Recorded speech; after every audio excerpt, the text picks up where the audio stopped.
بسم اللہ الرحمن الرحیم۔ السلام علیکم ورحمۃ اللہ وبرکاتہ۔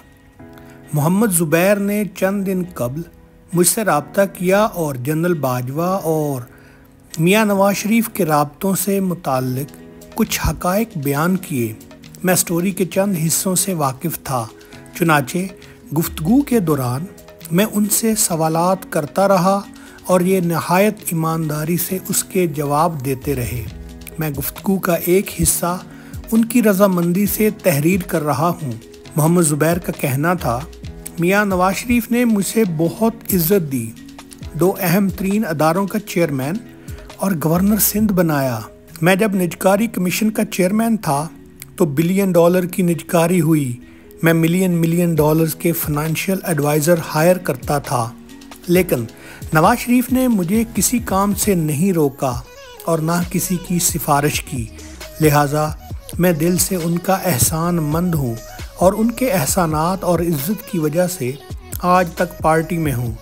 مجھے 2018 میں پارٹی چھوڑنے اور نئی حکومت میں اہم پوزیشنز کی آفر ہوئی تھی۔ مجھے کہا گیا تھا تم گورنر بھی رہ سکتے ہو اور نئی حکومت میں اہم پورٹ فولیو بھی لے سکتے ہو، بس تم نے ایک پریس کانفرنس کرنی ہے، لیکن میں نے صاف انکار کر دیا تھا۔ میری بیوی نے بھی کہہ دیا تھا تم نے اگر یہ آفر قبول کی تو میں طلاق لے لوں گی۔ ہم لوگ شریف فیملی سے اتنے کمیٹڈ ہیں۔ میں نے پوچھا کیا جنرل باجوہ کے کزن انجم نذیر وڑائچ آپ کے فیملی فرینڈ ہیں؟ زبیر صاحب نے صاف جواب دیا، جی ہاں، میرے ان سے 40 سال پرانے تعلقات ہیں۔ میں جب بھی اسلام آباد آتا تھا ان کے گھر ٹھہرتا تھا۔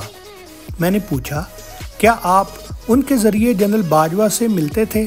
ان کا جواب تھا وہ بھی ایک سورس تھے، مگر گورنر کی حیثیت سے میرے جنرل صاحب سے براہ راست تعلقات بھی تھے۔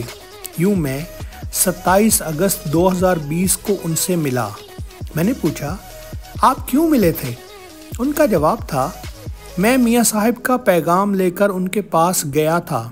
میں نے پوچھا ملاقات کیسی رہی؟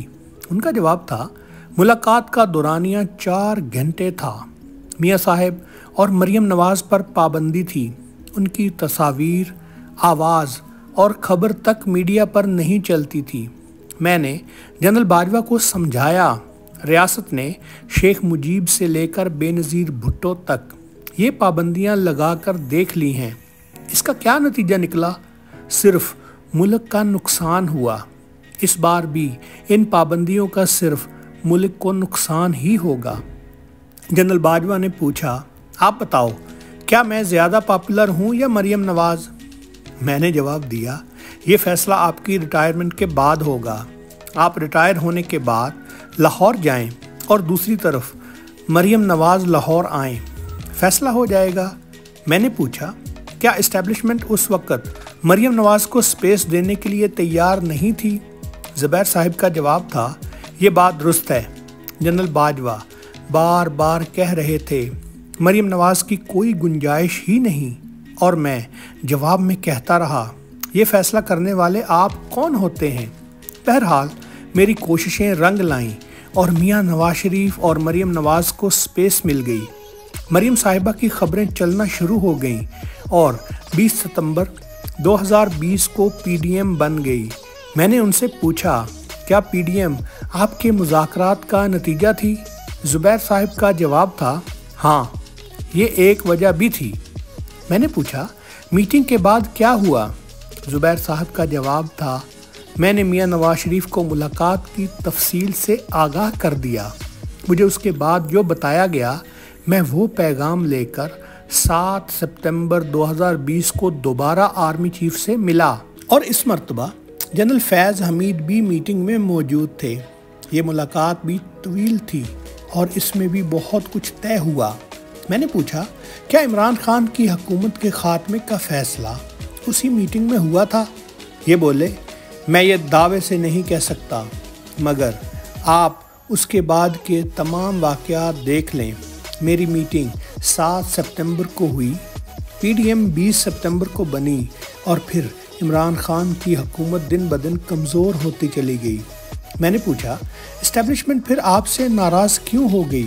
ان کا جواب تھا مریم نواز نے 23 سپتمبر کو اسلام آباد ہائی کورٹ کے باہر کہہ دیا تھا سیاسی فیصلے GHQ کی بجائے پارلیمان میں ہونے چاہیے، اور پھر میاں صاحب نے 16 اکتوبر 2020 کو گجرانوالہ میں تقریر کی، ان سے مسائل پیدا ہو گئے۔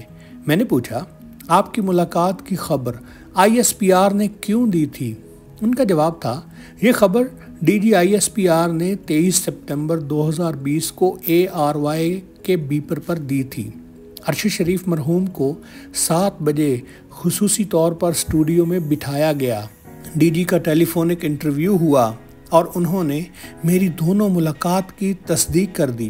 میں نے پوچھا کیا آپ جانتے ہیں آپ کی دونوں میٹنگز کی ریکارڈنگز میاں صاحب کو دے دی گئی تھی، جس کے بعد آپ کے میاں صاحب سے تعلقات خراب ہو گئے تھے؟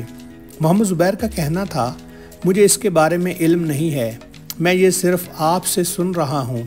تاہم یہ حقیقت ہے ستمبر 2020 کے بعد میرے میاں صاحب سے تعلقات خراب ہو گئے تھے۔ مجھ سے شہباز شریف نے بھی کہا تھا آپ نے ہمارے ساتھ غلط بیانی کی تھی۔ میرا جواب تھا میں اتنی لمبی میٹنگز میں نوٹس نہیں لے رہا تھا، میں نے جو بتایا اپنی یادداشت کی بنیاد پر بتایا، لہٰذا الفاظ کا ہیر پھیر ہو سکتا ہے لیکن مفہوم وہی تھا جو میں نے آپ کو بتایا۔ میں نے پوچھا کیا آپ کو یہ رویہ برا لگا؟ ان کا جواب تھا مجھے برا لگا کیونکہ میں اس وقت میاں صاحب اور مریم نواز صاحبہ کا ترجمان تھا جب پارٹی کے تمام ترجمان بھاگ گئے تھے۔ کوئی شخص پارٹی کو ڈیفینڈ کرنے کے لیے تیار نہیں تھا۔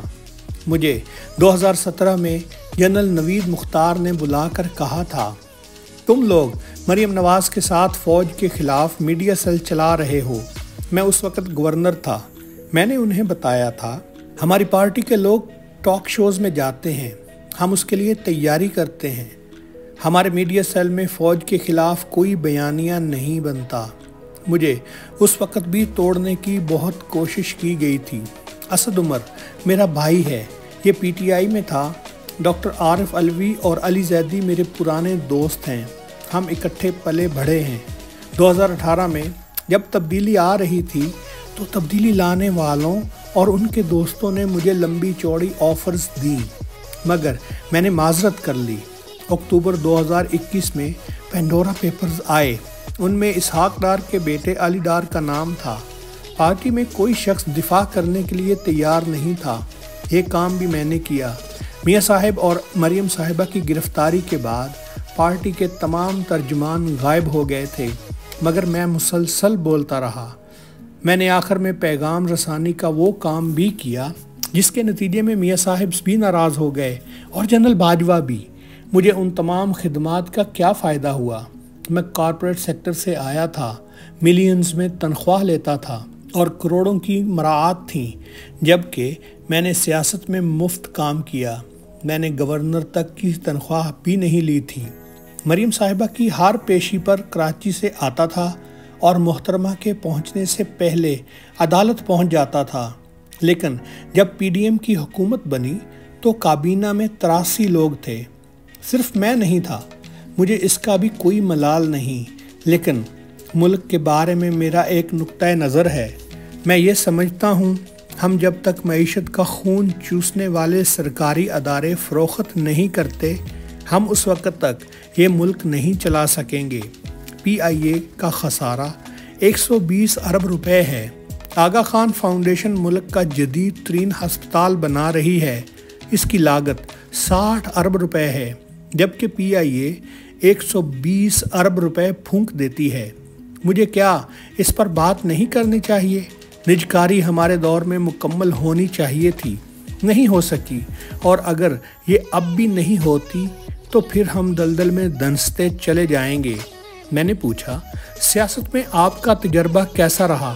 ان کا جواب تھا کہا جاتا ہے سیاست میں پڑھے لکھے لوگ نہیں آتے، ہم 3 آئے تھے۔ ملک کا سب سے کامیاب CEO اسد عمر آیا، میں بھی آیا اور مفتاح اسماعیل بھی تھا۔ ہمارے ساتھ کیا ہوا؟ ہم تینوں سیاست سے باہر ہیں، جبکہ وہ لوگ جو پڑھ سکتے ہیں، لکھ سکتے ہیں اور نہ ہی بول سکتے ہیں، وہ سب ترقی کرتے چلے جا رہے ہیں۔ آپ اس سے سیاست کے مستقبل کا اندازہ کر سکتے ہیں۔